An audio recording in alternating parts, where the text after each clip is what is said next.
हाँ भाई, पिछली क्लास में हम लोगों ने केपी और केसी में रिलेशन को पढ़ा था, याद है? पिछली क्लास में केपी एंड केसी में रिलेशन। केपी का फॉर्मूला एक बार फिर से याद दिला रहा हूँ, फॉर ए जनरल रिएक्शन। किसी भी एक जनरल रिएक्शन के लिए दो फॉर्मूले मैंने आपको बताए। जनरल रिएक्शन क्या लिया हमने? A plus B B gives out C C plus D D. इसके लिए केसी का फॉर्मूला सर सी की पावर सी इंटू डी की पावर डी अपॉन ए की पावर ए इंटू में बी की पावर बी। और केपी का फॉर्मूला इसी के लिए अगर लिखेंगे तो पी सी की पावर सी पी डी की power D upon P A की पावर ए इंटू में पी बी की पावर बी। ठीक है ना? B A P B P C क्या है पता है ना? ये क्या है? Concentration of C, concentration of D, concentration of A, concentration of B. ये क्या है? Partial pressure of C, partial pressure of D, partial pressure of A, partial pressure of B. ठीक है, दो फॉर्मूले तो ये हो गए। और एक फॉर्मूला कल हमने प्रूफ किया था, KP equal to K C R T की पावर डेल्टा एन। इसमें कि ये डेल्टा एन क्या था? NP minus NR. एनपी मतलब number of moles of gaseous product और एनआर मतलब number of moles of gaseous reactant. R क्या था? Gas constant. याद है आर की वैल्यू कितनी ली थी हम लोगों ने? आर की वैल्यू 0.0821। कब लेते हैं बताओ? आर की वैल्यू 0.0821 ये कब ली जाती है? जब प्रेशर एटीएम में, प्रेशर देख के बताना, प्रेशर एटीएम में, टेम्परेचर केल्विन में, वॉल्यूम लीटर में अगर दिया तो ये लेंगे आर की वैल्यू। और एक और वैल्यू बताई थी 0. बार वाले टर्म्स में बताओ।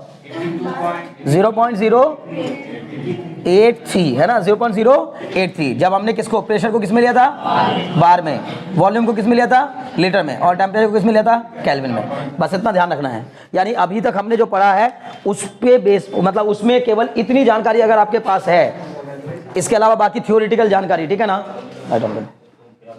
बाकी थ्योरेटिकल जानकारी से मेरा मतलब यानी ये पता होना चाहिए कि रेट ऑफ फॉरवर्ड रिएक्शन जब रेट ऑफ बैकवर्ड रिएक्शन के इक्वल होता है तो इक्विलिब्रियम मेंटेन हो जाता है। और इक्विलिब्रियम मेंटेन होता है तो फिर उस समय इक्विलिब्रियम के समय पर हमें कंटेनर के अंदर या रिएक्शन वेसल के अंदर, रिएक्शन वेसल मतलब जिसमें रिएक्शन कराई जा रही हो, उस रिएक्शन वेसल के अंदर हम लोगों को सारी चीजें मिलती हैं। प्रोडक्ट भी होता है और रिएक्टेंट भी होता है। सब बेसिक बातें पता होनी चाहिए, बाकी ये हमने अब तक पढ़ा है। ठीक है ना? चलिए इसके बेस पर क्वेश्चन करेंगे। कल भी मैंने एक क्वेश्चन करवाया था, उसी तरह का एक और क्वेश्चन आज की क्लास में। पहला लिखिए डिटरमाइन केसी। कल शायद मैंने केपी नहीं केपी लिखिए। Determine KP for the following reaction. Determine KP for the following reaction. Reaction क्या दी गई है? 2NOCl gives out 2NOCl gas gives out 2NO plus Cl2 2NO plus Cl2। ये भी गैस है, ये भी गैस है। ठीक है ना? और क्या आपको क्या दिया गया क्वेश्चन में? केसी दिया गया है कितना? 3.75 इंटू 10 की पावर -6। 3.75 इंटू 10 की पावर -6। और साथ ही साथ टेम्परेचर दिया गया कितना? 1069 केल्विन। करिए 1069 केल्विन। उम्मीद करता हूँ कि बात समझ में आ रही होगी। ठीक है ना? पहले तुम ये फॉर्मूले नोट करो दोनों तीनों। ठीक है ना? पहले ये नोट करो, पहले फॉर्मूले है ना, फिर फॉर्मूले नोट करने के बाद ये क्वेश्चन करना है। ठीक है? बाकी जितने भी लोग थे कल मौजूद, मुझे पूरी उम्मीद है कि उन सबको समझ में आ रहा होगा कि करना क्या है इसमें। ठीक है ना? क्वेश्चन में क्या दे रखा है? केसी दे रखा है और केपी पूछा है, और ये रिलेशन है हमारे पास केपी और केसी में। ठीक है ना? करिए, एक बार आपको मौका देता हूँ, फिर मैं बताऊँगा। जो करना चाहेगा उसका हो जाएगा, इतना मुश्किल नहीं है। ठीक है? देखो सबसे पहली बात, फॉर्मूला लगाओ सीधे सीधे। क्या sir? KP is equal to KC R T to the power delta N. तो हमें केपी निकालना है, बस हो गया। केसी कितना है? 3.75 इंटू 10 की पावर -6 इंटू आर बताइए कितना है? 0.083 इंटू टेम्परेचर कितना है? 1069 की power delta N. Delta N बताओ कितना है? 2 1 3। एनपी हो जाएगा 3, एनओआर हो जाएगा 2, तो 3 - 2 मतलब कितना? 1। तो इसका मतलब केपी बराबर कितना हो जाएगा? 3.75 इंटू 10 की पावर -6 इंटू 0.083 इंटू में 1069। बस इसको सॉल्व कर दीजिए, दौड़ते हुए आंसर आ जाएगा। कितना बता रही बच्ची?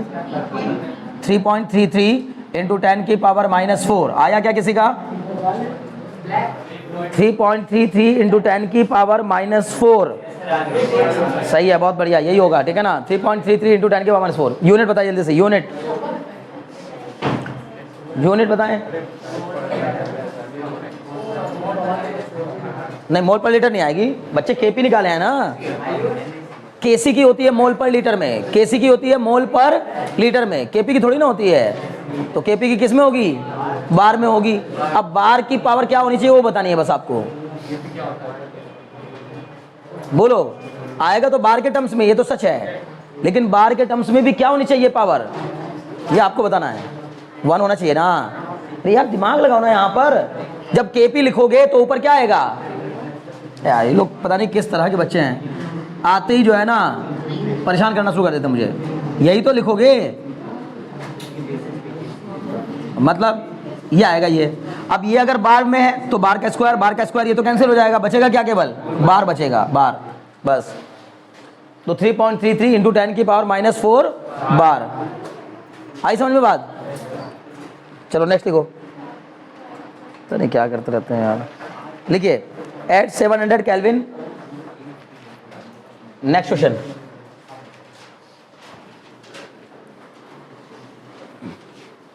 At 700 Kelvin temperature, at 700 Kelvin, the equilibrium constant Kp, the equilibrium constant Kp for the reaction, Kp for the reaction क्या दी गई है? 2SO3 gas gives out 2SO2 plus O2, 2SO2 gas plus O2 gas. समझ गए? बताओ 2SO2 plus O2 is कितना दिया है? Is 1.8 into 10 की power -3 kilopascal, -3 kilopascal. What is the numerical value of mole per decimeter cube of Kc? What is, direct लिख देता हूँ, what is Kc? What is Kc in mole per decimeter cube? Mole per decimeter cube for this reaction. For this reaction at this temperature. चलिए करिए।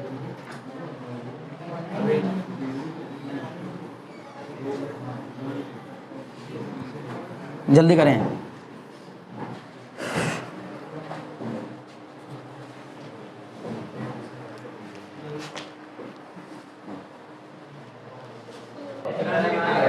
है ना, इसका मतलब पढ़ाई पे थोड़ा कम फोकस कर रहे हो।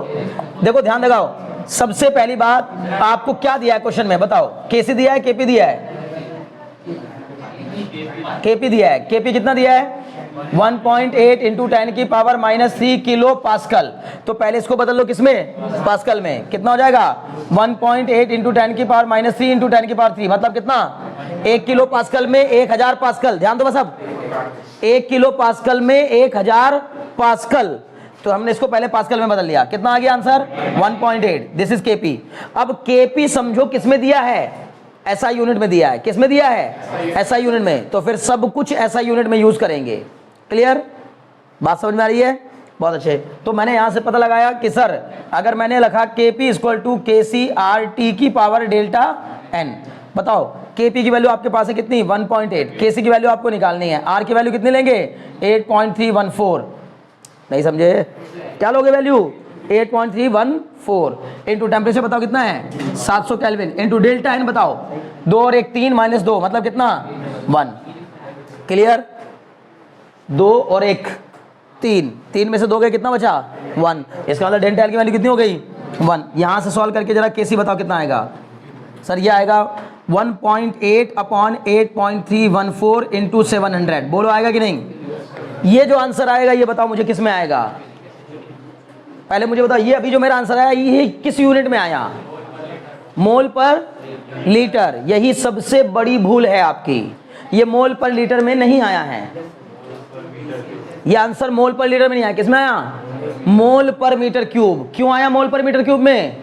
क्योंकि सब कुछ जब ऐसा यूनिट में ले रहे हैं तो वॉल्यूम खुद अपने आप ही किस में आएगा? अब ऐसा यूनिट में। समझ में आ रही बात ना? अगर हम आर की वैल्यू लिए होते 0.083 या 0.0821 तब हम कह सकते थे कि वॉल्यूम लीटर में आएगा।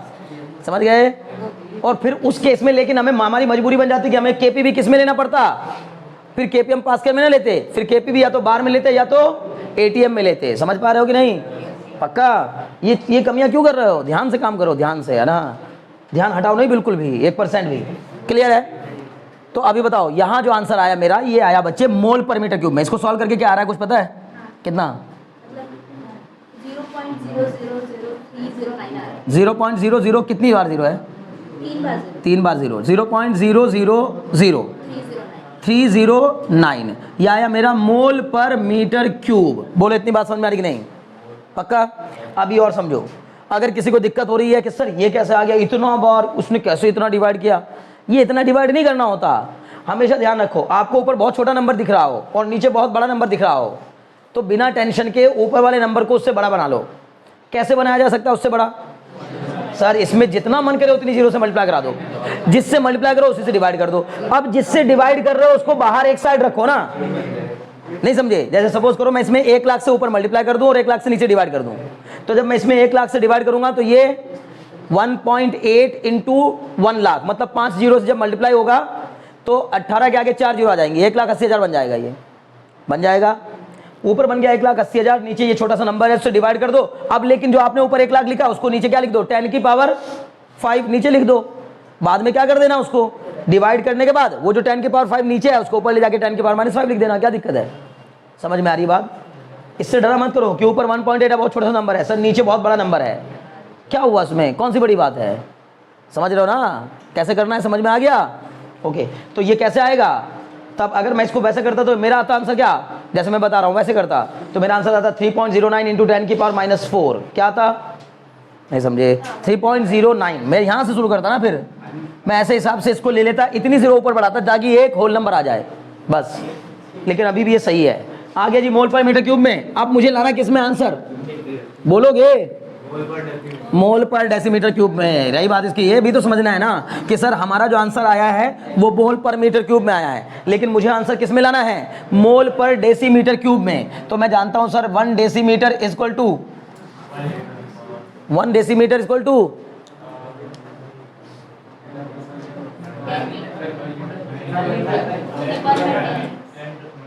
देखो दो होते हैं, ये डीएम वाले दो दिखते हैं। एक तो अब ध्यान समझो, एक ध्यान समझो, अब 1 डेकामीटर, एक होता है 1 डेकामीटर।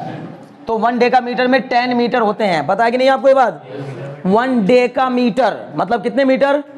10 मीटर। 1 मीटर मतलब कितना सेंटीमीटर? 100 सेंटीमीटर। 1 मीटर मतलब कितना डेसीमीटर? 10 डेसीमीटर। डीएम डेकामीटर लिखना हो तो ऐसे लिखते हैं पूरा, लेकिन डेसीमीटर लिखना हो तो ऐसे लिखते हैं डीएम। डीएम मतलब डेसीमीटर होता है, डीएम मतलब डेकामीटर नहीं होता, ये ध्यान रखना पहले तो 1 मीटर में 10 डेसीमीटर होते हैं। 1 मीटर में 10 डेसीमीटर, ठीक है ना? डेसीमीटर क्लियर है? तो 1 डेसीमीटर में कितने सेंटीमीटर? 1 डेसीमीटर में कितने सेंटीमीटर? 10। कैसे पता चला? 1 मीटर में 100 सेंटीमीटर और 1 मीटर में 10 डेसीमीटर। इसका मतलब दोनों की लेफ्ट हैंड साइड इक्वल है। मुझे इसका रिलेशन अगर पता करना है तो इनको आपस में क्या कर दूंगा? इक्वेट। तो बोलूंगा 10 डेसीमीटर बराबर 100 सेंटीमीटर। इसका मतलब 1 डेसीमीटर बराबर 10 सेंटीमीटर। आई बात समझ में? समझ रहे हो ना? पक्का? ओके, अब मुझे बताओ 1 मीटर में 10 डेसीमीटर, तो मुझे यहां किसको बदलना है? मीटर क्यूब को। तो 1 मीटर क्यूब में क्यूबिंग बोथ साइड, दोनों साइड क्या कर देंगे? क्यूबिंग। तो 1 मीटर क्यूब में कितना हो जाएगा? 10 डेसीमीटर का क्यूब। तो 1 मीटर क्यूब मतलब कितने के इक्वल आ जाएगा? 1000 डेसीमीटर क्यूब। नहीं समझे? अभी को डाउट है? तो मैं इस मीटर क्यूब को जब बदल कर आंसर लिखूंगा तो मैं ऐसा कुछ आंसर लिखूंगा, है ना, 0.00309 इंटू 10 की पावर सॉरी इन, बस अब ऐसे ही लिख देता हूं, मोल अपॉन में जो मीटर क्यूब है उस मीटर क्यूब की जगह पे क्या लिख दूंगा? 1000 डेसीमीटर क्यूब। बोलो लिखूंगा कि नहीं?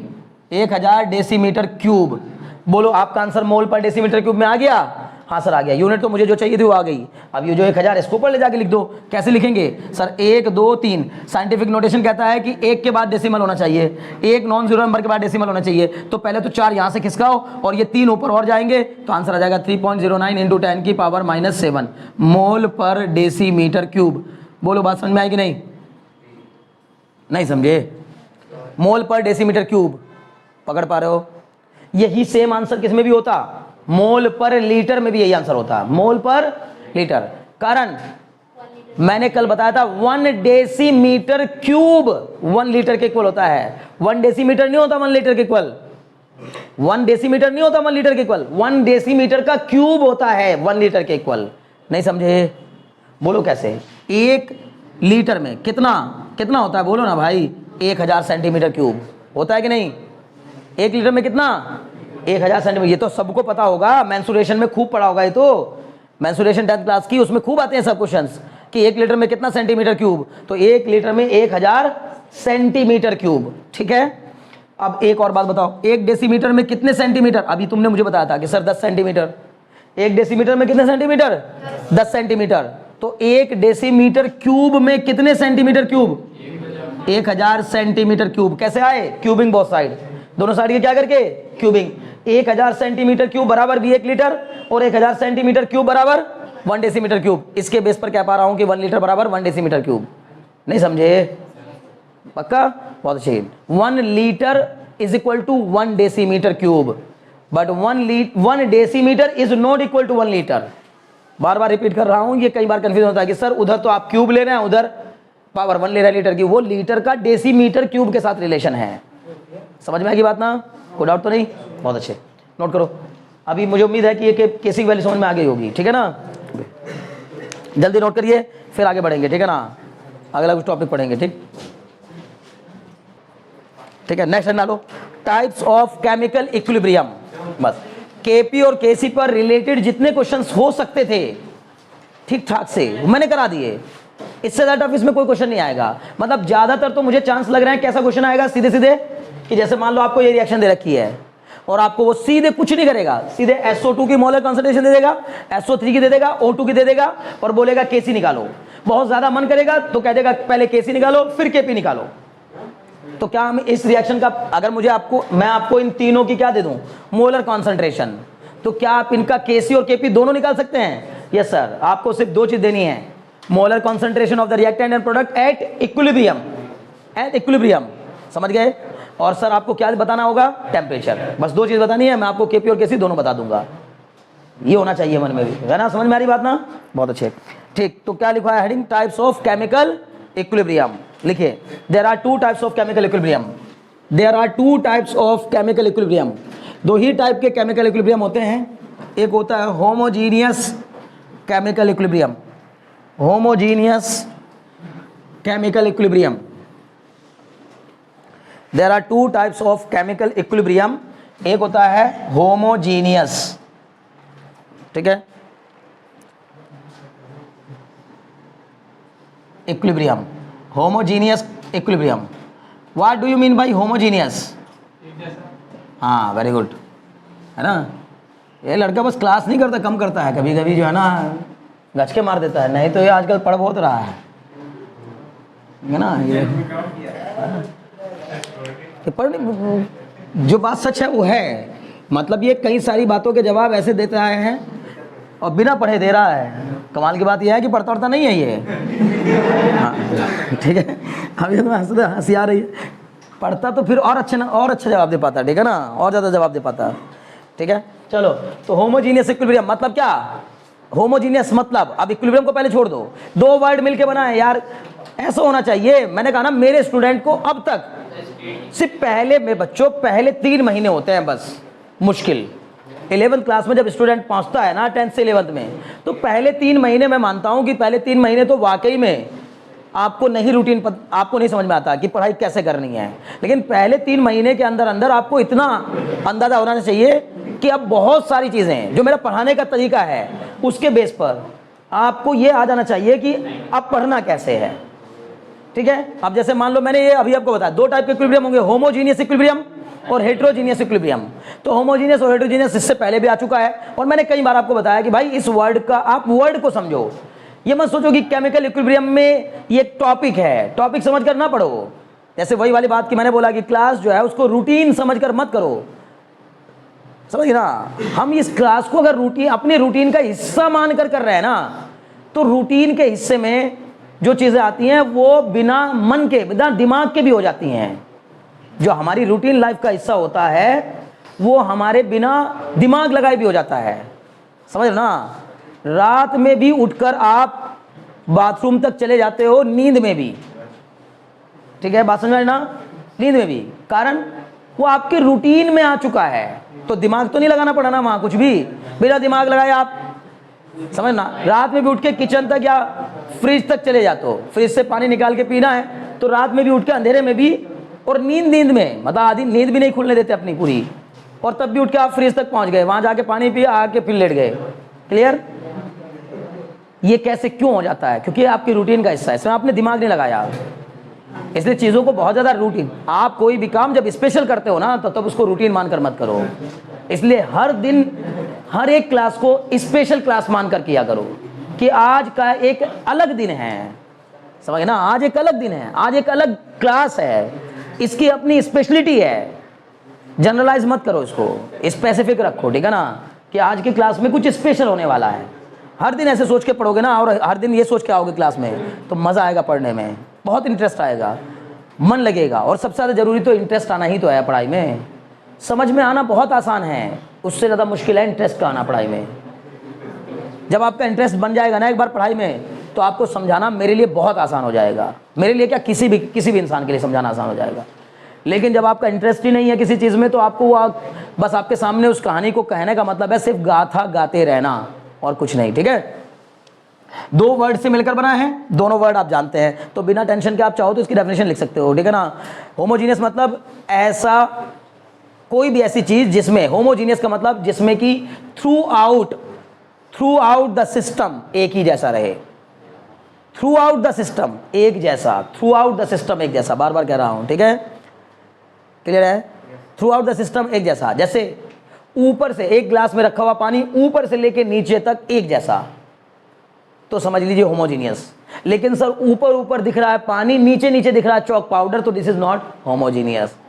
बात समझ में ना, थ्रू आउट वो एक जैसा नहीं है, समझ में आ रही बात ना, एक जैसा नहीं है थ्रू आउट। क्लियर हो रहा है? बहुत अच्छे।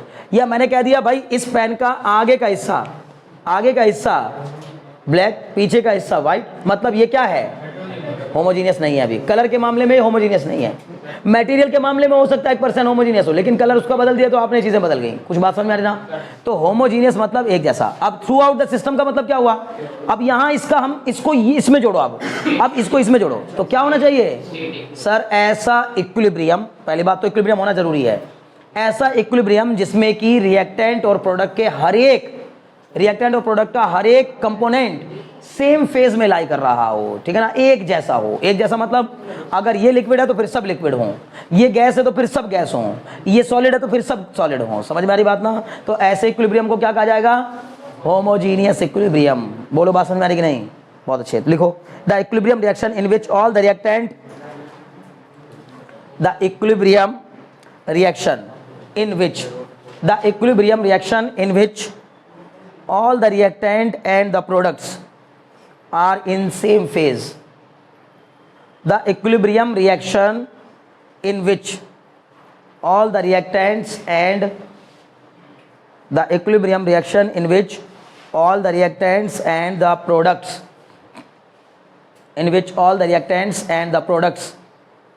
are in same phase are called homogeneous equilibrium reactions,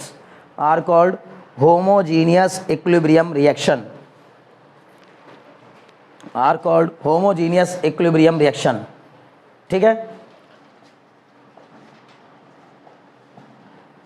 वो what do mean by this, क्या लिखा है मैंने, ये नाम बताओ, इथाइल अल्कोहल या इथेनॉल, ठीक है ना, इथाइल अल्कोहल या फिर इथेनॉल किस फॉर्म में पाया जाता है, लिक्विड फॉर्म में, ठीक है ना, बहुत अच्छे। CH3COOH, इसका नाम बताओ, एसिटिक एसिड या फिर इथेनोइक एसिड, एसिटिक एसिड या फिर इथेनोइक एसिड, ये भी किस फॉर्म में पाया जाता है, लिक्विड। अब इसकी रिएक्शन कराने पर पहली बात ये क्या, alcohol plus acid gives out ester plus water, this process is known as esterification. बताओ मैं ऐसा तुमसे क्या जानना चाह रहा हूं, मुझे यही तुमने बता दिया एकदम, जैसे उसने एस्टर बोला तो सबकी तरफ से ध्यान हटके उसकी तरफ ध्यान चला गया मेरा। केवल किस लिए मैं देखना चाहता हूं, ये कौन व्यक्ति है, कौन बच्चा है जो 10th क्लास से लेके अब तक याद रखे हुए है इस बात को कि सर अल्कोहल की रिएक्शन एसिड से कराने पर ईस्टर का फॉर्मेशन होता है और इस प्रोसेस को ही हम लोग क्या कहते हैं, एस्टरिफिकेशन कहते हैं। ठीक है ना, क्लियर है?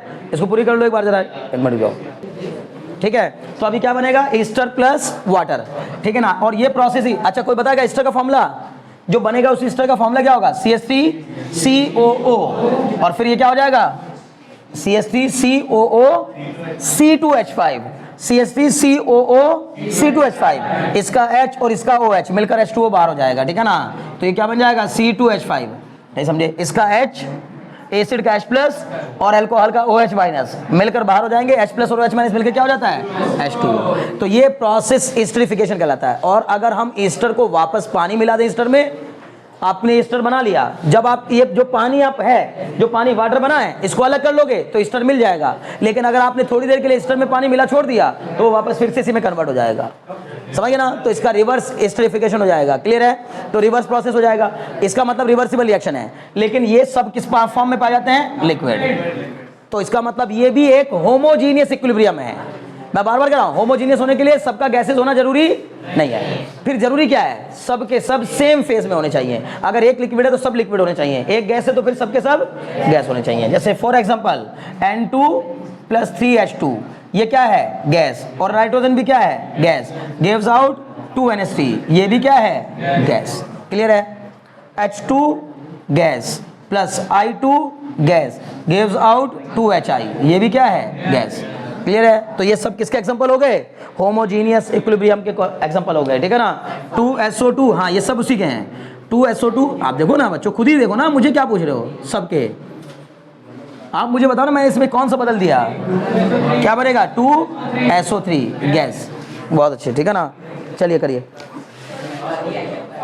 ठीक है, करो करो जल्दी, देर मत लगाओ, टाइम वेस्ट ना करो। ठीक है, होमोजीनियस इक्विलिब्रियम के 4 एग्जांपल मैं लिखवा दी, जल्दी लिखिए तेजी के साथ। फिर उसके बाद लिखिए हेट्रोजीनियस इक्विलिब्रियम, इसके बाद लिखें heterogeneous equilibrium,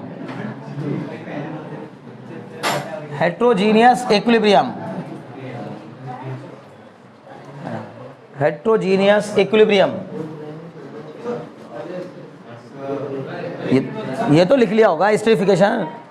ethyl alcohol plus acetic acid gives out, इसका नाम बताएगा कोई, ईस्टर, बस खाली ईस्टर तो वैसे बोलते हैं ना। हाँ बिल्कुल मेरे प्यारे, सबके लिए है। इक्विलिब्रियम का मतलब इक्विलिब्रियम तो सब में मेंटेन हो जाएगा। सॉलिड में ऐसा भी हो सकता है कि 2 सॉलिड मिलकर तीसरा कोई सॉलिड बन रहा हो और इक्विलिब्रियम मेंटेन हो गया हो, लेकिन होमोजीनियस इक्विलिब्रियम होने के लिए सबको एक जैसा होना जरूरी है, बस इतनी शर्त है। हाँ, या तो सारे सॉलिड हो, या तो सारे लिक्विड हो, या तो सारे गैस हो। अगर ऐसा हुआ कि 2 लिक्विड 1 सॉलिड, फिर नहीं होगा होमोजीनियस। ठीक है ना, हाँ बच्चे, ethyl ethanoid, very good, ethyl acetate या फिर इथाइल इथेनोएट। ठीक है ना, इसका ईस्टर का नाम यहाँ पर होता है ethyl ethanoate, very good, ethyl acetate या फिर इथाइल इथेनोएट। किसने बताया तुम्हें? ऑर्गेनिक केमिस्ट्री होगी इसका मतलब तुम्हारे स्कूल में? अच्छा तब ठीक है, इथाइल इथेनोएट है ना। बढ़ जाए आगे, लिखो बच्चों हेट्रोजीनियस इक्विलिब्रियम, प्लीज कॉन्सेंट्रेट, जल्दी लिखें। The equilibrium reaction in which, the equilibrium reaction in which heterogeneous, heterogeneous किस पहले, HETEROGENEOUS, हेट्रोजीनियस इक्विलिब्रियम लिखें। The equilibrium reaction in which, the equilibrium reaction in which the reactants and the products are present in different phases, in which the reactants and the products, in which the reactants and the products are present in different phases, are present in different phases, are called heterogeneous equilibrium, are called heterogeneous equilibrium। देखिए, the equilibrium reaction in which the reactants and the products are present in different phases are called heterogeneous equilibrium reaction. For example बताएगा कोई मुझे इसका? एक भी कोई example दे दो आप, बोलो ना. पहला तो यही, चलो वो तो नहीं हो सकता. चलिए देखिए, CaCO3, बोलो कैसा होता है CaCO3? Solid. Calcium carbonate solid. इसके थर्मल डिकम्पोजिशन से क्या बनता है? CaO. ये कैसा होता है? ये भी सॉलिड. लेकिन CO2 ये कैसा होता है? गैस. आई बात समझ में? तो ये सॉलिड, लेकिन ये क्या हो गया? गैस. अगर सारे गैस होते या सारे सॉलिड होते तो इक्विलिब्रियम कैसा होता है? होमोजीनियस. लेकिन इसमें 2 सॉलिड 1 गैस है, तो इसका मतलब ये हेट्रोजीनियस इक्विलिब्रियम है. ठीक है ना? और लिखिए H2O liquid to H2O gas. नहीं समझे? मतलब क्या? पानी को उबालकर भाप बना दी हमने. अब जब भाप बन गई तो उसको हम गैसेस फॉर्म में मानते हैं. फॉर्म उसकी गैसेस होती है, लेकिन गैस वो बनती नहीं exactly.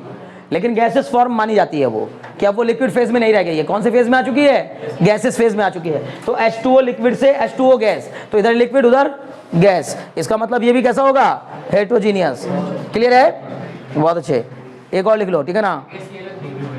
NaHCO3 gives out Na2CO3 plus H2O plus CO2. अब इसमें आप मुझे बताओ क्या क्या होगा? NaHCO3 कैसा होता है? Sodium bicarbonate solid, Na2CO3 solid, H2O liquid, CO2 gas. ये ऐसा है जिसमें सब पाया जा रहा है. सॉलिड भी है, लिक्विड भी है और गैस भी है. बैलेंस है क्या रिएक्शन? नहीं है तो करो बैलेंस करिए जल्दी से. क्या बच्चे? कैसे?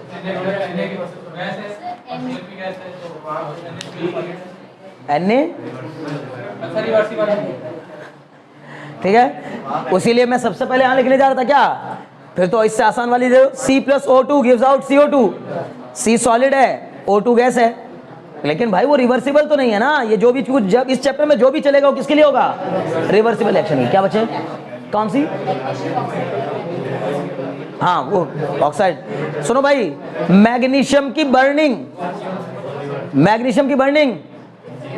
क्या है? MgO बनेगा. रिवर्सिबल है कि नहीं है? नहीं है. मैग्नीशियम रिबन को जब बर्न करते हैं तब मैग्नीशियम ऑक्साइड बनता है. समझ गए ना? चलिए 3 एग्जांपल इसके लिखिए जल्दी से. होमोजीनियस और हेट्रोजीनियस दोनों हो गए. अब आगे बढ़िए बच्चों, 1 मिनट का समय नहीं है मेरे पास. एक बात और लिख लीजिए अब. बाय कन्वेंशन, ये बहुत इंपॉर्टेंट है. Bye convention molarity of solid, यानी कि मोलर कॉन्सेंट्रेशन ऑफ सॉलिड. कल भी बताई थी मैंने ये बात. क्या मानेंगे हमेशा? 1. मोलर कॉन्सेंट्रेशन ऑफ लिक्विड क्या मानेंगे हमेशा? 1. मोलर कॉन्सेंट्रेशन ऑफ एक्वस भी क्या मानेंगे? 1. नोट कर लीजिए. ठीक है ना?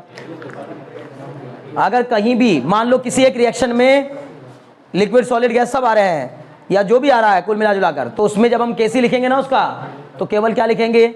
गैसियस मोल के रिएक्टेंट लिखेंगे. ठीक है ना? जैसे सपोज कर लीजिए मुझे इसका लिखना पड़ जाए तो इसका Kc केवल CO2 होगा ऊपर, कॉन्सेंट्रेशन ऑफ CO2. बस इसकी तो 1 हो जाएगी ना, इनकी तो 1 हो जाएगी. समझ गए? बहुत अच्छे. कुछ नहीं, फर्क क्या है? लिक्विड एक लिक्विड होता है केवल. लिक्विड तो आपका क्या भी है? बोलो. कैस्टर ऑयल भी है. लिक्विड तो आपका क्या भी है? सनफ्लावर ऑयल भी है. समझ मेरी बात ना? तो लिक्विड मतलब स्टेट लिक्विड. एक्वस मतलब कोई ऐसी चीज जो पानी में घोल कर बनाई गई हो. समझ ना? जो पानी से घुली हुई हो पर लिक्विड हो गई. जैसे किसी सॉलिड को भी हमने पानी में क्या कर दिया? पूरी तरीके से घोल दिया. तो पानी में घोलकर उसका एक ऐसा मिक्सचर बना दिया जिसने अपनी आइडेंटिटी, दोनों चीजों ने खोकर एक नई आइडेंटिटी पकड़ ली. समझ ना? और वो किस फॉर्म में आ गया? अभी लिक्विड फॉर्म में. तो वो एक तरीके से एक्वस है. एक्वस. हाँ नहीं जरूरी नहीं होमोजीनियस मिक्सचर होंगे तो एक्वस होंगे. वाटर होना जरूरी है. एक्वस होने के लिए वाटर होना जरूरी है. मतलब जिसमें सॉल्वेंट को वाटर लिया गया होगा वो एक्वस होता है. बात खत्म. एक्वा से एक्वस बना है ना बच्चे. एक्वा मतलब होता है क्या? वाटर. एक्वा का मतलब ही वाटर होता है. क्लियर है? बहुत अच्छा. नेक्स्ट देखो, ठीक है, नेक्स्ट डालिए, characteristics of equilibrium constant, characteristics of equilibrium constant, characteristics of equilibrium constant, अगला हेडिंग। ठीक है, इक्विलिब्रियम कांस्टेंट की क्या क्या कैरेक्टरिस्टिक्स होती हैं, लिखें, कैरेक्टरिस्टिक्स ऑफ इक्विलिब्रियम कांस्टेंट। ठीक है, इसमें लिखिए, फर्स्ट लिखिए, फर्स्ट कैरेक्टरिस्टिक लिखिए जल्दी से, the equilibrium constant has a definite value, the equilibrium constant has a definite value, the equilibrium constant has a definite value, the equilibrium constant has a definite value for a reaction, the equilibrium constant has a definite value for a reaction, for a reaction at a particular temperature, at a particular temperature, the equilibrium constant has a definite value for a reaction at a particular temperature. What do you mean by this statement? किसी एक particular temperature पर किसी एक reaction की जो equilibrium constant की value होती है वो डेफिनेट होती है, फिक्स्ड होती है। अगर टेम्परेचर बदलेगा तो ही वैल्यू बदलेगी, अदरवाइज नहीं बदलेगी। बोलो बात समझ में आ रही नहीं? किसी एक पर्टिकुलर रिएक्शन की एक पर्टिकुलर टेम्परेचर पर जो इक्विलिब्रियम कांस्टेंट की वैल्यू होती है वो फिक्स्ड होती है। क्लियर? बहुत अच्छे। दूसरा देखो, second, the value of equilibrium constant eight a particular temperature, the value of equilibrium constant eight a particular temperature, the value of equilibrium constant at a particular temperature is independent of the original concentration of the reactant. The equilibrium constant, the value of equilibrium constant at a particular temperature, the value of the equilibrium constant at a particular temperature is independent of the original concentration, is independent of the original concentration of reactants. क्या मतलब है इस बात का? is independent of the original concentration of the reactants. क्या मतलब है इस बात का? यानी किसी भी रिएक्शन की जो इक्विलिब्रियम कांस्टेंट की वैल्यू होती है ना, केसी की वैल्यू होती है जो, वो इस बात से इंडिपेंडेंट होती है कि आपने शुरुआत में कितना रिएक्टेंट लिया था, यानी रिएक्टेंट की कॉन्सेंट्रेशन कितनी थी। क्यों भाई, ऐसा क्यों? क्योंकि सर हम जो केसी लिखते हैं ना, उस केसी में जो फॉर्मूले में लिखते हैं ना, कॉन्सेंट्रेशन ऑफ द प्रोडक्ट ऊपर और कॉन्सेंट्रेशन ऑफ द रिएक्टेंट नीचे, उसमें ये सर ये जो कॉन्सेंट्रेशन है ना, ये जो कॉन्सेंट्रेशन जिसकी हम बात कर रहे हैं, ये इक्विलिब्रियम के समय की होती है, इनिशियल या फाइनल नहीं होती। समझ में आ रही बात ना? बड़े काम की बात है, समझ गए ना? जैसे मैंने आपको बताया था भाई, इनिशियली तो रिएक्टेंट की कॉन्सेंट्रेशन बहुत ज्यादा होगी और प्रोडक्ट की कॉन्सेंट्रेशन जीरो होगी। हमने कॉन्सेंट्रेशन वर्सेस टाइम का भी ग्राफ बनाया था ना, तो वो ग्राफ कुछ ऐसा बना था ना, ऐसा करके। समझ में आ रही बात ना? बल्कि वो ऐसा बना था, ये आ गया था ऐसे और ये चला गया था ऐसे। क्लियर है? कॉन्सेंट्रेशन वर्सेस टाइम का ग्राफ, और एक टाइम के बाद इसकी भी कॉन्सेंट्रेशन और इसकी भी कॉन्सेंट्रेशन टाइम एक्सेस के पैरेलल हो गई थी। पैरेलल होना ही बता रहा है कि इसका मतलब कांस्टेंट हो गई है। बोलो बात, टाइम बीतता जा रहा है लेकिन इसकी कॉन्सेंट्रेशन में कोई बदलाव नहीं हो रहा है। समझ गए ना? अभी कोई डाउट है? अगर मैंने कहा किसी बच्चे की सक्सेस वर्सेस टाइम का ग्राफ ये है, तो आप इससे क्या मतलब निकाल रहे हो? सक्सेस वर्सेस टाइम का ग्राफ, इससे क्या मतलब निकाल रहे हो? सर टाइम बीतता जा रहा है लेकिन वो सक्सेस नहीं हो रहा है, या उसकी सक्सेस जितनी होनी थी, जितना उसको सफल होना था वो होकर बस फिक्स्ड हो गया। अब समझ में आ रही बात ना? क्लियर हो रहा है? कोई डाउट है इसमें? नहीं, कांस्टेंट है। टाइम बीतता जा रहा है लेकिन उसकी सफलताओं में कोई नयापन नहीं आ रहा है, वो कुछ नई सफलता अपने साथ अब नहीं जोड़ रहा है, बस जितना सफल होना था हो गया एक बार। हाँ सफल है, ऐसा नहीं कि सफल नहीं है। और अगर ये ग्राफ हो तो, अगर ये ग्राफ हो तो सर सफल ही नहीं हुआ वो, अभी तो जीरो सफलता उसके हाथ, कोई सफलता हाथ नहीं लगी है। समझ गए ना? कोई सफलता हाथ नहीं लगी है, तो ये वाला ग्राफ होगा। कुछ सफलताएं हाथ लगी है लेकिन उसके बाद अब नई सफलता नहीं मिल रही है, तो ये हो गया कांस्टेंट। टाइम बीतता जा रहा है लेकिन कोई सफलता हाथ नहीं लग रही, नहीं नहीं। क्लियर है? अभी कोई डाउट है? और अगर मैंने कह दिया भाई सक्सेस वर्सेस टाइम का ग्राफ ये है, तो सर कॉन्टिन्यूअसली टाइम के बीतने के साथ साथ इसको और नई नई सक्सेस मिलती जा रही हैं, नई नई सफलताएं मिलती जा रही हैं। बोलो बात समझ में आ रही कि नहीं? क्लियर है ना? और ये अगर हुआ तो टाइम के साथ साथ डाउन हो रहा है। जो सक्सेस मिली भी थी, जो सफलताएं मिली भी थी कुछ दिन पहले तक, वो लगातार अब घट रही है। समझ रहे हो ना बात को? पक्का? बहुत अच्छे। और अगर ऐसा है तो कभी हो जा रहा है, कभी कम, कभी ज्यादा, कभी कम, कभी ज्यादा। जिंदगी में उतार चढ़ाव आ रहे हैं। समझ में आ रही बात ना? उतार चढ़ाव आ रहे हैं, इसी को तो उतार चढ़ाव कहते हैं। वो जो बात आप मिसाल देते हैं कि भाई जिंदगी में उतार चढ़ाव आते रहते हैं, क्या मतलब है इस बात का? यही मतलब है, कभी आपका पीक चल रहा होगा, कभी आप इंक्रीजिंग ग्राफ चल रहा होगा, कभी कभी डिक्रीजिंग ग्राफ चल रहा होगा। ऑलवेज इंक्रीजिंग ग्राफ कुछ ही लोगों का होता है, बहुत कम लोग ऐसे होते हैं जिनका ऑलवेज इंक्रीजिंग ग्राफ होता है। देखो कुछ लोग अब ये जैसे यहाँ पे बैठे हुए अभी बहुत सारे लोग हैं ना, अपनी बातों में लगे हैं, इसका मीनिंग समझ लो आप। इससे पता चल रहा है कि इनका इंक्रीजिंग डिक्रीजिंग इससे कोई मतलब नहीं है। इनको लगा सर अब जो बता रहे ना सब कहानियां हैं, और ये कहानियां तो सर हम रात दिन सुनते हैं, है ना? इसीलिए तो तुम्हारे ऊपर असर होना बंद हो गया है, क्योंकि तुम्हें हर समय कोई ना कोई कहीं ना कहीं ज्ञान ही झाड़ रहा होता है। हर समय सुबह उठ के मम्मी ज्ञान झाड़ा करती हैं, स्कूल में चले जाते हैं तो टीचर ज्ञान झाड़ा करते हैं, कोचिंग में आ जाते भैया आप ज्ञान झाड़ने लगते हैं, और फिर उसके बाद बचा कुचा कोई टाइम बचता है उसमें हम सोशल मीडिया पे, इंस्टा पे और व्हाट्सएप पे और यहाँ वहाँ जहाँ भी कहीं जाते हैं तो भैया वहाँ पे भी लोग ज्ञान ही झाड़ते दिखते हैं। तो इसलिए तुम्हारी नज़र में ना इस चीज़ की अहमियत खत्म हो गई। नहीं तो पहले बच्चों को इस तरह जब बताते थे ना, तो मतलब मैंने वो टाइम देखा, वो दौर देखा है कि जब बच्चों को ऐसे बताते कि बच्चे परफॉर्मेंस वर्सेस टाइम का ग्राफ कौन सा चाहते हो, अपनी परफॉर्मेंस वर्सेस टाइम का ग्राफ, तो ध्यान से देखते थे। अच्छा जिगजैग का क्या मतलब है, कांस्टेंट का क्या मतलब है, इंक्रीजिंग का क्या मतलब है, डिक्रीजिंग का क्या मतलब है। इसमें 4 तरीके के ग्राफ देखने को मिलते हैं। या तो कांस्टेंट होगा किसी स्टूडेंट की परफॉर्मेंस, या तो कांस्टेंट होगी, या तो ऑलवेज इंक्रीजिंग, या तो ऑलवेज डिक्रीजिंग, या तो जिगजैग। क्लियर है ना? इसमें सबसे ज्यादा कौन सा पाया जाता है आपके हिसाब से? जिगजैग। आई बात समझ में? ना तो ऑलवेज डिक्रीजिंग होता, क्योंकि ऐसा नहीं है, हर शाम के बाद एक सुबह जरूर होती है, ठीक है ना? तो ऑलवेज डिक्रीजिंग कभी नहीं होता कि आप सोच रहे हो कि भाई सारी जिंदगी बस घटता ही जाएगा। कोई ना कोई दिन ऐसा भी आता है जब आपका ग्राफ बढ़ना स्टार्ट हो जाएगा। क्लियर है ना? और ऐसा भी नहीं होता कि ऑलवेज इंक्रीजिंग होगा, कभी ना कभी तो आपका डाउनफॉल भी आएगा ही आएगा। समझ में आ रही बात ना? खैर, तो अभी मैंने जो बताया वो क्या था कि इक्विलिब्रियम कांस्टेंट की जो वैल्यू है ना बच्चों, वो इस बात से इंडिपेंडेंट होती है कि इनिशियल कंसंट्रेशन कितनी थी। समझ गए ना? इसलिए मैं आपको बार बार कह रहा हूं, हालांकि इनिशियल कंसंट्रेशन का इक्विलिब्रियम के अचीव होने पर फर्क पड़ता है। नहीं समझे? अगर फॉरवर्ड रिएक्शन फास्टर रेट से होगी तो इक्विलिब्रियम जल्दी रीच कर जाएंगे, अगर रेट ऑफ रिएक्शन फास्टर होगा तो इक्विलिब्रियम जल्दी रीच कर जाएगा, जल्दी रीच हो जाएगा।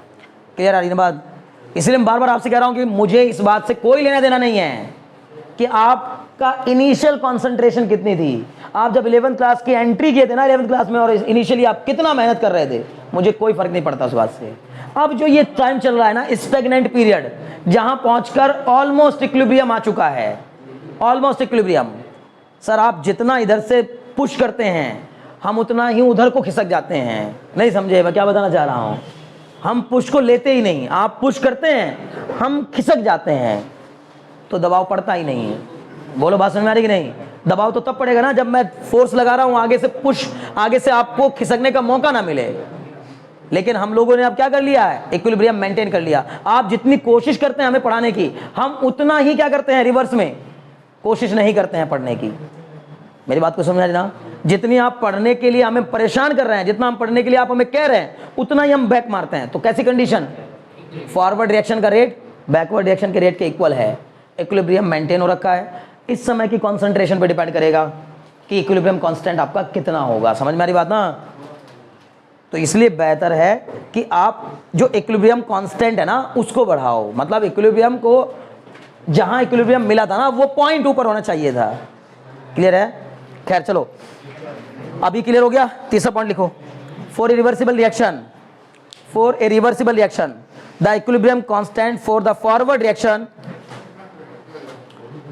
For a reversible reaction, third point, for a reversible reaction the equilibrium constant for the forward reaction is inverse of the, for a reversible reaction the equilibrium constant for the forward reaction, for the forward reaction is inverse of the, is inverse of the equilibrium constant of backward reaction, is inverse of the equilibrium constant of the backward reaction. ठीक है? For a reversible reaction the equilibrium constant for the forward reaction is inverse of the equilibrium constant for the forward backward reaction. ठीक है? क्या समझ में आया इस बात को? क्या सोच के समझ में आया? इससे बार बार कह रहा हूं, इसको पढ़ तो रहे हो, लिख तो रहे हो, लेकिन साथ साथ बताओ भी तो क्या समझ में आया। तो सर हमारी समझ में बात ये आई है कि किसी भी रिएक्शन, किसी भी रिवर्सिबल रिएक्शन में फॉरवर्ड रिएक्शन का इक्विलिब्रियम कांस्टेंट जो होता है, जो भी हो चाहे, उसका, उसकी बैकवर्ड रिएक्शन का इक्विलिब्रियम कांस्टेंट उसके जस्ट इनवर्स के इक्वल होता है। ये बात मैंने कल न्यूमेरिकल कराते समय भी बताई थी कि अगर N2 + CH2 gives out 2NH3 का Kc है तो फिर 2NH3 gives out N2 + CH2 का 1/Kc होगा। क्या होगा? 1/Kc। क्लियर है? बात तो वही है ना, उसमें कौन सी बड़ी बात है? क्लियर हो रहा ना भाई? मान लीजिए मैंने आपसे कहा कि H2 + I2 gives out 2HI। अगर हम इसकी बात करें तो इसका Kc कितना हो जाएगा? हम बोलेंगे सर इसका Kc हो जाएगा HI का square upon H2 × I2। Clear है? तो अगर मैंने कह दिया अब मुझे इसका बताओ 2HI gives out H2 + I2, तो हमने कहा सर ये हो गया Kc डैश। Kc डैश कितने के इक्वल हो जाएगा? बोलो H2 I2 अपॉन में HI का स्क्वायर। आपको देखकर क्या समझ में आ रहा है? रेसिप्रोकल है। रेसिप्रोकल मतलब 1/Kc। क्या निकल के आया? Kc dash = 1/Kc। बोलो बात समझ में आई कि नहीं? पकड़ पा रहे हो ना? किसी भी रिएक्शन को रिवर्स कर देने पर, यानी कि उसकी बैकवर्ड रिएक्शन ले लेने पर उसका जो इक्विलिब्रियम कांस्टेंट होता है वो 1/टाइम्स हो जाता है। रेसिप्रोकल होता है कुल मिला के उसका। क्लियर है? बहुत अच्छे, इसको भी लिख लो फॉर एग्जांपल। ठीक है? चौथा लिखिए फिर।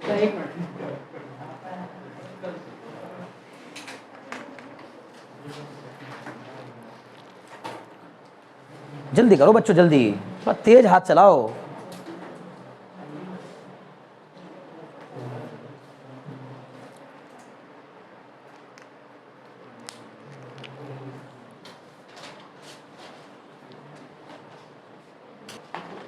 लिख दे चौथा, if the equation is written in 2 steps, if the reaction is written in 2 steps, और केवल लिखी ना गई हो, अगर 2 स्टेप में हो भी रही हो, if the reaction is written in 2 steps, 2 step में लिखी गई हो, written in 2 steps, then the equilibrium constant is, if the reaction is written in 2 steps, then the equilibrium constant is, the equilibrium constant is the product of, is the product of the equilibrium constant of individual steps, is the product of, is the product of the equilibrium constant, is the product of the equilibrium constant of individual steps, equilibrium constant of individual steps। समझ गए क्या मतलब है इस बात का? दे समझिए। मान लीजिए कि मैंने आपको कहा एक रिएक्शन दी है N2 + O2 gives out 2NO, N2 + O2 gives out 2NO2, 2NO2। पहले इसको बैलेंस कराओ। अच्छा, N2 + O2 gives out 2NO2। यहाँ पर क्या? यहाँ पर हाँ ठीक है। तो इसका Kc बताओ कितना होगा? सर इसका Kc हो जाएगा NO2 का स्क्वायर अपॉन N2 × O2 का स्क्वायर। ठीक है?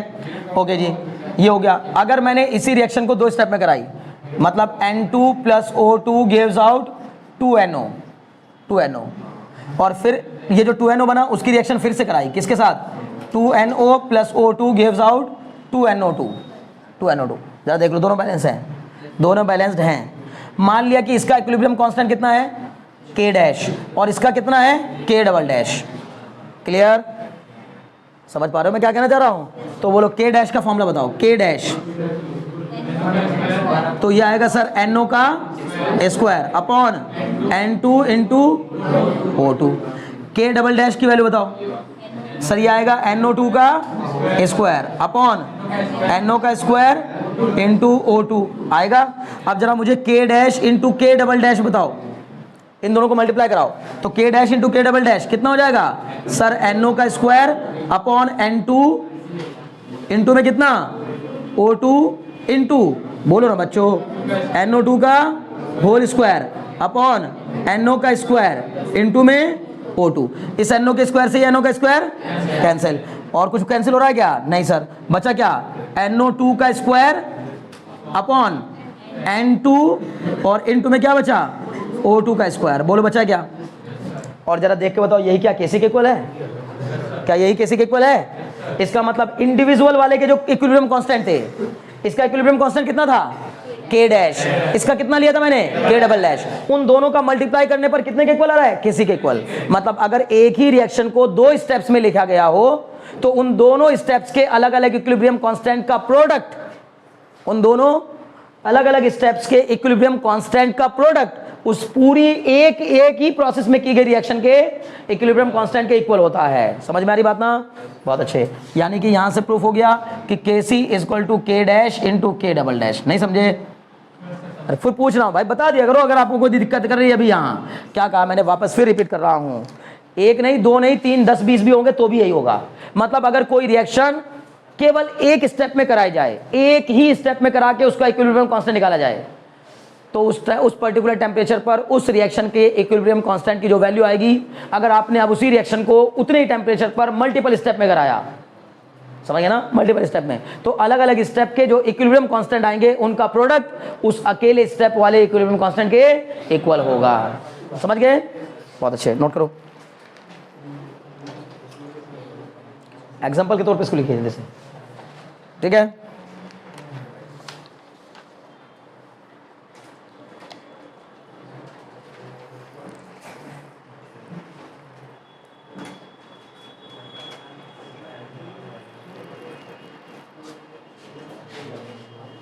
लिखिए द इक्विलिब्रियम कांस्टेंट, नेक्स्ट पांचवी प्रॉपर्टी, पांचवी characteristics, the equilibrium constant is independent of the presence of catalyst. The equilibrium constant is independent of the presence of catalyst. Catalyst की presence से in equilibrium constant पर कोई effect नहीं पड़ता, ठीक है? द इक्विलिब्रियम कांस्टेंट, क्या लिखा? The equilibrium constant is independent of the presence of catalyst. The equilibrium constant is independent of the presence of catalyst. Clear है? क्या मतलब है इस बात का? इक्विलिब्रियम कांस्टेंट की वैल्यू पर कैटलिस्ट की प्रेजेंस का कोई इफेक्ट नहीं पड़ता। क्यों नहीं पड़ता? क्यों नहीं पड़ता? क्योंकि वो दोनों के रेट को इक्वली बढ़ाता है। नहीं समझे? अरे भाई, अगर आपने कोई कैटलिस्ट डाल दिया तो फॉरवर्ड रिएक्शन का रेट बढ़ेगा तो खुद ही किसका भी बढ़ जाएगा, बैकवर्ड रिएक्शन का रेट बढ़ जाएगा। जैसे मैंने आपको क्या समझाया था, N2 plus CS2 gives out 2NH3। मान लीजिए एक बार इक्विलिब्रियम पे आ गए, कहां चुके हैं? इक्विलिब्रियम। उसमें अगर हम कोई कैटलिस्ट डाल दें तो वो नाइट्रोजन और हाइड्रोजन के कॉम्बिनेशन से अमोनिया के बनने को अगर अफेक्ट करेगा, मतलब उसके रेट को बढ़ाएगा, तो भाई हम चूंकि ऑलरेडी इक्विलिब्रियम मेंटेन हो रखा था, तो अब जितने ज्यादा मॉलिक्यूल अमोनिया के बनेंगे उतने ही डिकम्पोज होकर के क्या बन जाएगा? N2 plus CS2। क्लियर ना? मैंने कहा था इक्विलिब्रियम के बाद होता क्या है, जब एक बार इक्विलिब्रियम अचीव हो जाता है तो उसके बाद होता क्या है, जितना अमाउंट नाइट्रोजन और हाइड्रोजन का कंज्यूम होता है उतना ही उधर से टूट करके क्या बन जाता है? नाइट्रोजन और हाइड्रोजन बन जाता है। समझ गए ना? इसका मतलब इक्विलिब्रियम के समय पर रिएक्शन होती हुई रहती है लेकिन नतीजा कुछ नहीं निकलता है। क्या बच्चे? बोलो बोलो, डरो मत। हाँ, ध्यान सुनो, एक बात बताओ, केमिकल रिएक्शन, हे बच्चे ध्यान लगाओ, केमिकल रिएक्शन के होने का पता कैसे लगाते हैं, अब ये दिमाग में आ रहा है, ठीक है ना। तो भाई केमिकल रिएक्शन, पहली बात तो जब स्टेगनेंट कंडीशन आ जाती है तो ऐसे देखकर ऑब्जर्व नहीं होता कि रिएक्शन हो रही है नहीं हो रही है, लेकिन हम कह रहे हैं जब हमने सारी कंडीशंस रिएक्शन होने वाली डाल के रखी हुई हैं तो रिएक्शन तो हो रही होगी, लेकिन क्या हो रहा है, प्रोडक्ट का फॉर्मेशन उस तरह से नहीं हो रहा है, पहली बात। दूसरी बात, अगर हम उसी कंडीशन पर, उसी इक्विलिब्रियम की कंडीशन पर क्या करके देखते हैं, जब एक बार इक्विलिब्रियम आ जाता है तो अगर रेस्ट में आ जाती चीज, रेस्ट में, तो इसका मतलब होता है कि फिर उसको, उस रिएक्शन को इनिशिएट करने के लिए दोबारा फिर से वैसी ही कंडीशंस क्रिएट करनी पड़ती। लेकिन हम क्या करते हैं, अगर उसी इक्विलिब्रियम के समय पर क्या करके देखते हैं, अलग से रिएक्टेंट मिला देते हैं, तो हम पाते हैं कि अब प्रोडक्ट का फॉर्मेशन ज़्यादा होने लगा। या फिर हम प्रोडक्ट को थोड़ा बहुत निकाल लेते हैं तो हम पाते हैं कि रिएक्टेंट का कंजम्पशन भी हो रहा है। नहीं समझे कुछ बात को समझ में आ रही है? नहीं आ रही, बताता हूँ। मैंने कहा मान लो नाइट्रोजन और हाइड्रोजन मिलाकर अमोनिया बना रही है, और जब इक्विलिब्रियम आ जाता है तो भैया नतीजा कुछ नहीं निकल रहा होता है। तो ये इक्विलिब्रियम आने में कितना टाइम लगता है, तो बहुत जल्दी आ जाता है। इक्विलिब्रियम बहुत तेज, गैसेस फेज का तो और भी तेजी से आ जाता है, गैसेस चीजें तो बहुत जल्दी इक्विलिब्रियम मेंटेन कर लेती हैं। क्लियर? अब इक्विलिब्रियम मेंटेन होने के बाद जब कुछ नतीजा नहीं निकला फिर रिएक्शन करवा क्यों रहे हैं भाई? मेरे प्यारों, मेरे बच्चों, रिवर्सिबल रिएक्शन में इक्विलिब्रियम आना हमारे हाथ में नहीं है। रिवर्सिबल रिएक्शन में इक्विलिब्रियम का आ जाना एक नेचुरल प्रोसेस है। अब हम क्या करते हैं, उस नेचुरल प्रोसेस में से कुछ आर्टिफिशियल तरीके लगाकर उस प्रोसेस में बदलाव करते हैं। किस तरह का बदलाव करते हैं? मान लीजिए अमोनिया बन रही है और आप नाइट्रोजन हाइड्रोजन को कंबाइन कर क्यों रहे हैं? अमोनिया बनाने के लिए तो कंबाइन कर रहे थे ना। लेकिन सर हमने तो कोशिश की कि नाइट्रोजन हाइड्रोजन मिलकर अमोनिया बनाए, हमारी फैक्ट्री में अमोनिया बनने बंद हो गई। समझ में आ रही बात ना? फैक्ट्री किस काम के लिए लगाई थी हमने? अमोनिया बनाने के लिए। और जब इक्विलिब्रियम मेंटेन हो गया तो सर तो अमोनिया बननी तो बंद हो गई, मतलब अमोनिया का फर्दर प्रोडक्शन नहीं हो रहा है। तो बच्चे हमें लगातार जो अमोनिया फॉर्म हो रही है उसको क्या करते रहना होगा, निकालते रहना होगा। यानी कि प्रोडक्ट की कॉन्सेंट्रेशन को उतना रहने ही नहीं देना है जितने पर क्या हो, इक्विलिब्रियम अचीव हो जाए। बात समझ में आ रही ना? अरे बात पकड़ में आ रही है? यानी सिंपल फंडा वही है कि भाई अगर मैंने आपसे कहा कि मैं इधर से आपको पुश कर रहा हूं और आप थोड़ा उधर की ओर खिसक गए हैं तो इक्विलिब्रियम मेंटेन रहेगा ना, ठीक है?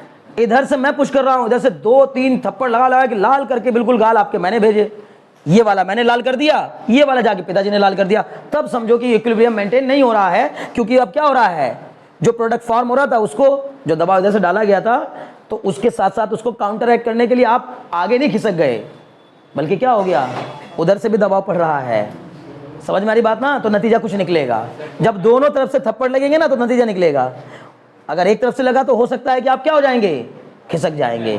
अब खिसकने का मतलब कई सारे होते हैं। समझ में आ रही बात ना? कई बार बच्चा खिसक के उस तरफ भी निकल जाता है जिस तरफ नहीं जाना चाहिए। समझ में आ रही बात ना?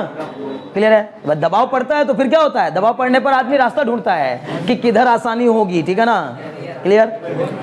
खैर कुल मिला जुला कर सुनो ये बच्चे, ध्यान लगाओ मेरे प्यारो, इक्विलिब्रियम के, यानी कि हमारे दिमाग में एक सवाल ये उठना चाहिए कि सर रिवर्सिबल रिएक्शन से तो फिर प्रोडक्ट बना ही नहीं जा सकते ना, इसका मतलब नहीं, उनसे भी प्रोडक्ट फॉर्म होते हैं। जो प्रोडक्ट बन रहा है बस आपको ऐसा तरीका अप्लाई करना होगा ताकि जो प्रोडक्ट फॉर्म हो रहा है ना उसको हम यूज में लाते रहें, वहां से निकालते रहें, अपने एक दूसरे कंटेनर में फिल करके रखते रहें। बात कुछ समझ में आ रही है? Very good. तो उसमें क्या चलती रहेगी, फॉरवर्ड। नहीं समझे? N2 + 3H2 gives out 2NH3। Please concentrate mind. ये हमने एक फैक्ट्री लगाई अमोनिया बनाने की, ऐसे समझो आप, हमने अमोनिया बनाने की एक फैक्ट्री लगाई है। तो बच्चे ये जो अमोनिया बन रहा होगा ना, ये जो अमोनिया बन रहा होगा, इस अमोनिया को आप क्या करोगे, बाहर करते रहोगे। नहीं समझे? जो ये अमोनिया फॉर्म होता रहेगा इसको हम सर यहाँ हमने कंटेनर लगाए हुए हैं, इन कंटेनर में भरते जाए, जो बनता जाएगा उसी को इधर, समझ गए ना? मान लीजिए कि 20 मोल पर पहुंचकर अगर अमोनिया एक बार कभी भी 20 मोल फॉर्म हुआ तो इक्विलिब्रियम आ जाएगा। तो भाई 20 मोल आप फॉर्म होने ही क्यों देंगे? आप 18 ही पे निकालते रहो ना, जितने बनते जा रहे हैं उतने निकालते जाओ, जितने बनते जा रहे हैं उतने निकालते जाओ, तो रिएक्शन फॉरवर्ड होती रहेगी। ये तो बैकवर्ड और फॉरवर्ड तब होती है, दोनों तो तब होती है ना जब नेचुरली आप इसको छोड़ देते हैं कि भाई ठीक है आप अपनी मर्जी से होने लगो। अब रिएक्शन थोड़ी देर में इक्विलिब्रियम मेंटेन कर लेती है और फिर फॉरवर्डिंग या बैकवर्डिंग में कुछ भी इंपैक्ट नजर नहीं आता। समझ में आ रही बात ना? अभी कोई डाउट है? नहीं। बहुत से रास्ते हैं, जैसे ये कैसी थी रिएक्शन है, एक्सोथर्मिक। एक्सोथर्मिक होने का मतलब इधर क्या निकलती है, हीट, और यही हीट इसको डिकम्पोज करती है। तो आप एक काम कर लो, वेरी गुड, क्या कर लो, जिस कंटेनर में ये बन रही है उसके नीचे बर्फ लगा दो, क्या दिक्कत है, क्या लगा दो, बर्फ लगा दो। बर्फ लगाना मतलब हीट एक्सट्रैक्ट कर लो उसके अंदर से, वो हीट जो इसको डिकम्पोज कर रही है और वापस तोड़ के इसमें कन्वर्ट कर रही है, वो बाहर निकाल दो, तो वो क्यों टूटेगी, आगे फर्दर और होती चली जाएगी। इसलिए तो बोला था कि हीट भी इसमें प्रोडक्ट के तौर पे यूज होती है। समझ में आ गई बात ना? तो रास्ते वो आप मुझसे जब पूछोगे तो मैं उसका जवाब दूंगा कि सर रिवर्सिबल रिएक्शन में फिर हम प्रोडक्ट का फॉर्मेशन करते कैसे हैं। इरिवर्सिबल में तो कोई समस्या नहीं है, उसमें तो पक्का रिएक्टेंट कंज्यूम होता जाएगा और प्रोडक्ट बनता जाएगा, ठीक है ना? अभी क्लियर हो रही बात? और समझाऊं? हो गया, बहुत अच्छे। कभी आपने देखा हो कि गांव में जो है ना, मक्खन निकालने के लिए दूध को क्या किया जाता है, बिलोया जाता है, ठीक है ना? तो बिलोते समय क्या करते हैं, जैसे जैसे मक्खन ऊपर आता रहता है, बीच बीच में वो मक्खन, ऐसे नहीं कि बस एक ही बार में पूरा मथने के बाद और पूरा का पूरा मक्खन एक ही बार निकाल लिया, नहीं, बीच बीच में मक्खन हटाया जाता है। कुछ बात समझ में आ रही है? क्योंकि वो मक्खन जब पहले से बन चुका है, जब वो हटा लोगे तब नया मक्खन बनने के चांस बनेंगे। कुछ बात समझ में आ रही है? नहीं तो इक्विलिब्रियम मेंटेन हो जाएगा, तुम बस मथते रहना, उसको कुछ नहीं होने वाला। क्लियर है? तो जितना मक्खन बन गया पहले उसको बाहर कर लो, फिर उसका और मथो, फिर उसमें से और निकाल लो थोड़ा सा, फिर और मथो, फिर और निकाल। जब तक उसके पास मक्खन का कंटेंट रहेगा तब तक वो फॉरवर्ड एक्शन होती रहेगी। जहां मक्खन का कंटेंट कंप्लीटली, फैट का कंटेंट कंप्लीटली रिमूव हो जाएगा दूध में से, तो अब वो बात खाली की पीछे पीछे क्या रह जाएगा, केवल एक फैटलेस मिल्क रह जाएगा। समझ में आ रही बात ना? चाहे उसको पानी भी कह सकते हैं या फैटलेस मिल्क रह जाएगा। क्लियर है ना? ओके, चलो बढ़ते हैं आगे, ठीक है? एक और बस लास्ट, इक्विलिब्रियम कांस्टेंट का एक और प्रश्न, एक और है बस, लास्ट पॉइंट लिखे। If A reversible reaction is multiplied by any number, if a chemical reaction, reversible reaction, if A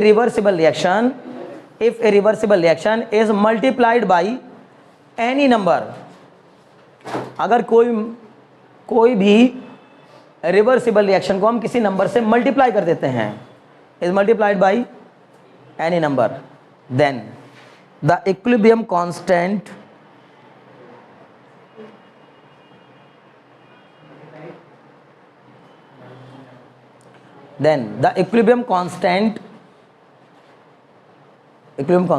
raised to the power of